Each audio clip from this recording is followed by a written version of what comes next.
안녕하세요. 오늘의 조호영 목사입니다. 자신은 하나님을 믿지만 아직 어린 자녀에게는 믿음을 강요할 생각이 없다고 말하는 한 엄마를 만난 적이 있습니다. 그 아이가 좀 더 자라서 자신의 이성으로 교회를 갈지 믿음을 가질지 결정할 수 있도록 아이의 자율성을 존중해 주는 것이 자신의 자녀 교육 방침이라고 말합니다. 그러나 그 엄마가 놓치는 것이 있습니다. 이 영의 세계, 믿음의 세계는 중간지대가 없다는 것이죠. 어린 자녀들이 자이든 타이든 하나님의 영에 붙들리지 않으면, 지배를 받지 않으면 그들은 악한 영, 사단의 영에 붙들려서 세상에 속한 자녀로 자라날 수밖에 없습니다. 중간에 아이가 자랄 때까지 조용히 쉬며 기다려줄 수 있는 그런 회색지대는 없다는 것이죠. 진정 예수님이 참 진리요 부활 생명이라고 믿는다면은 아주 어릴 때부터 아이들에게 하나님의 말씀을 가르쳐 주어야 합니다. 주님을 소개해야 합니다. 열심히 그 아이들이 교회 주일학교에 나가서 복음을 들을 수 있도록 도와야 되고요. 또 열심히 집에서 하나님의 진리 말씀을 가르쳐야 합니다. 믿음의 아버지 요시야의 자녀들 여호아스, 여호야김 어릴 적부터 아버지의 믿음을 배우지 못했습니다. 그러기에 줄줄이 하나님을 등지고 세상의 힘에 의지하며 살기로 선택하며 멸망의 길을 따라갔습니다.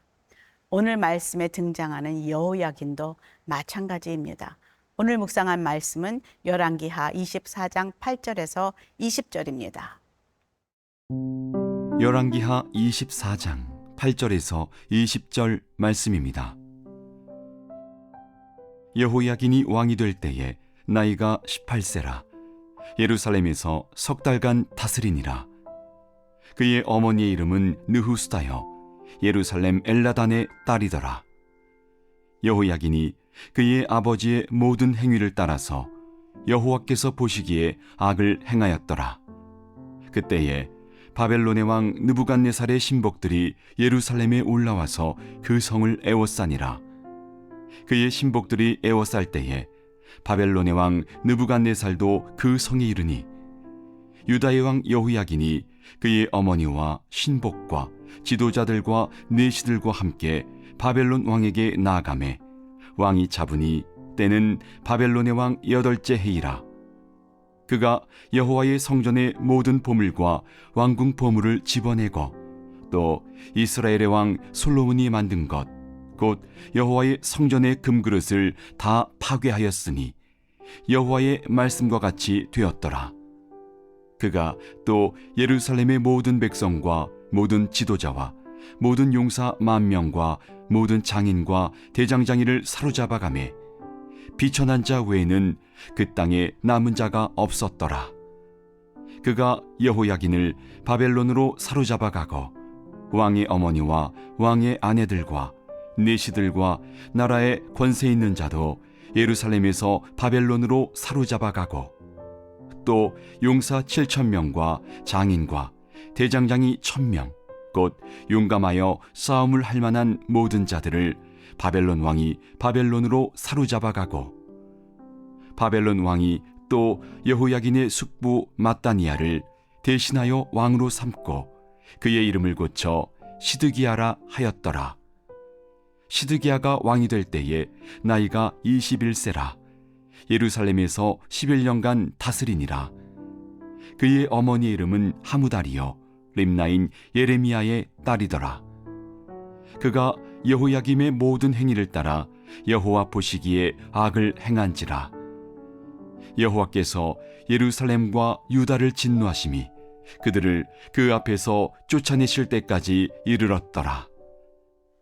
시드기야가 바벨론 왕을 배반하니라. 요시야 왕의 죽음 이후에 세워진 모든 왕들은 단 한 사람도 왕의 직임을 제대로 끝낸 사람이 없습니다. 그들은 모두 아버지 요시야의 길이 아닌 여로보암의 길을 따라갔던 악한 왕이 되었고 또 강한 이웃나라에 의해서 죽임을 당해서 아주 짧은 기간 동안 왕의 직분을 감당합니다. 그들은 모두 하나님으로부터 여호와 보시기에 악을 행했다라는 평가를 받지요. 오늘 새롭게 등장하는 여호야김의 아들 여호야긴도 마찬가지입니다. 8절 9절입니다. 여호야긴이 왕이 될 때 나이가 18세라. 예루살렘에서 석 달간 다스리니라. 그의 어머니의 이름은 누후스다요 예루살렘 엘라단의 딸이더라. 여호야긴이 그의 아버지의 모든 행위를 따라서 여호와께서 보시기에 악을 행하였더라.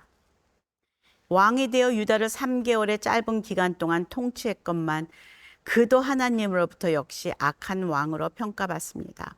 그때 바벨론 군대가 예루살렘을 포위했고 방어할 능력이 없는 여호야긴은 즉시 항복을 선언합니다.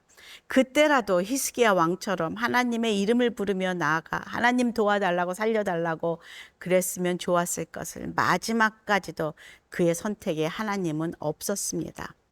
그리고 여호야긴도 결국 바벨론의 포로로 끌려가게 됩니다. 그 당시 바벨론은 유다를 공격하고 3차에 걸쳐서 유대인들을 포로로 바벨론으로 끌고 갔습니다. 그 포로들은 대부분 관리들, 왕족들, 총명한 사람들, 솜씨가 있는 장인들, 기술자들, 제사장들, 싸움에 능한 용사들, 정말 그들을 데려가서 자국에 필요한, 바벨론에 필요한 인력을 공급하려는 의도도 있었겠지만 관리들과 똑똑한 사람들을 끌고 가므로 바벨론을 향한 유다의 반역을 다시 하지 않도록 그걸 저지하기 위함도 있었습니다. 이때 끌려간 사람 중에 다니엘과 에스겔도 있었습니다. 그리고 오늘 여호야긴 왕이 있었습니다. 15절 16절입니다. 그가 여호야긴을 바벨론으로 사로잡아가고 왕의 어머니와 왕의 아내들과 내시들과 나라의 권세 있는 자도 예루살렘에서 바벨론으로 사로잡아가고 또 용사 7,000명과 장인과 대장장이 1,000명 곧 용감하게 싸움을 할 만한 모든 자들을 바벨론 왕이 바벨론으로 사로잡아가고, 바벨론의 느부갓네살은 유다의 인재들을 포로로 끌고 간 것만이 아니라 온갖 귀한 유산들과 보물들, 성전의 기명들도 다 가지고 가서 자기 나라를 채웠습니다. 왜 이런 일이 일어났을까요? 왜 하나님이 이런 일을 허락하셨을까? 한 번만이라도 하나님께 여쭈어보았으면 얼마나 좋았을까라는 그런 생각을 좀 해봅니다. 우리는 이 놀라운 모든 일이 하나님의 언약이 성취되는 사건임을 압니다. 언약 백성들이 다시 하나님께 돌이키도록 행하신 징계라는 것을 압니다. 하나님의 자녀들은 어떤 예기치 못한 어려운 일 앞에서 불평과 원망 혹은 자포자기 이런 것을 하기 이전에 이것을 허락한 하나님을 바라보아야 합니다. 이것을 통해서 나에게 무엇을 말씀을 하시려고 하시는 건지, 하나님의 뜻과 계획은 무엇인지를 먼저 물어보아야 합니다. 하나님의 말씀에 귀를 기울이고 하나님의 그 마음에 무엇이 있는지를 들으려고 하는 것이 바로 믿음임을 다시 한번 깨닫습니다.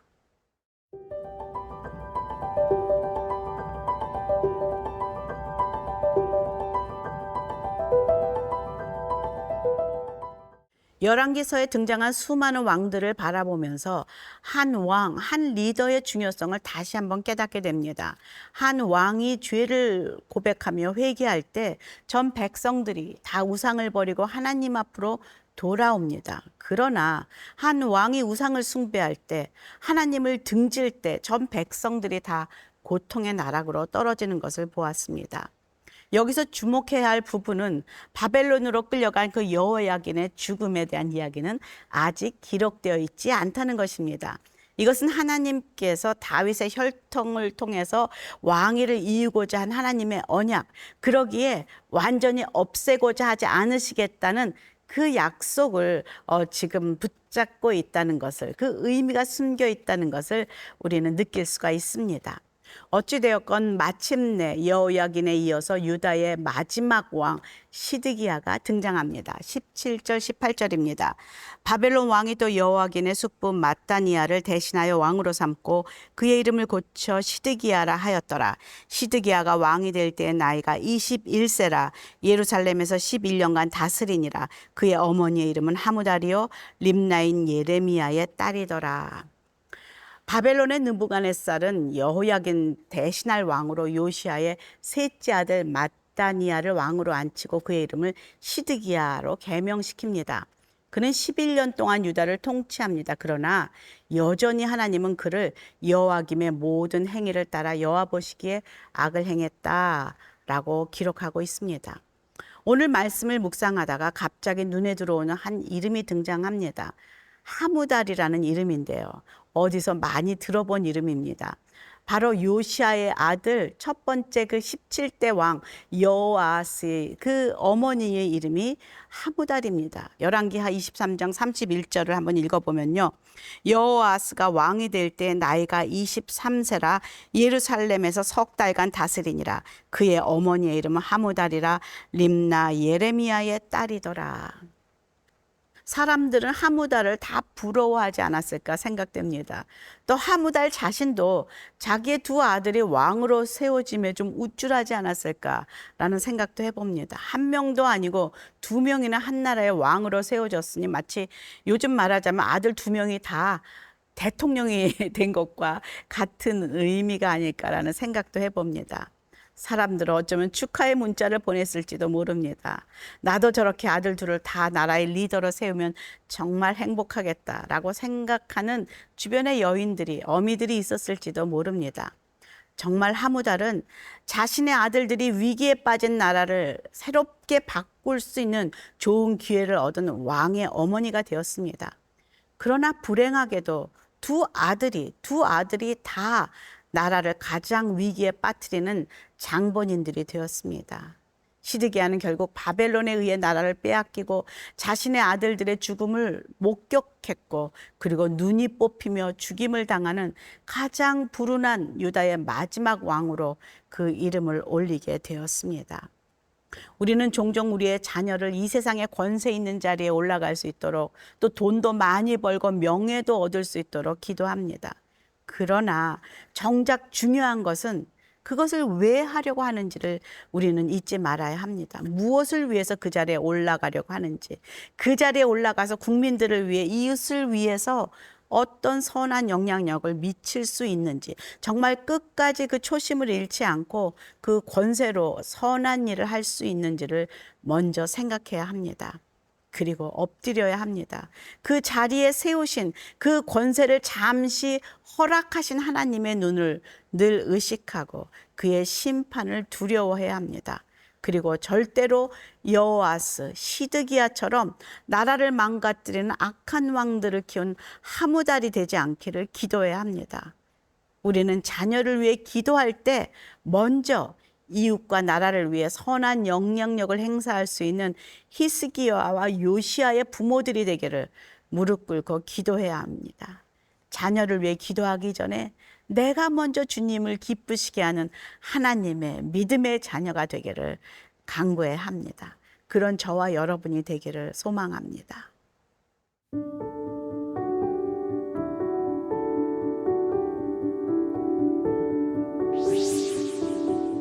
하나님, 열왕기의 많은 왕들이 오늘 시드기야로 마무리합니다.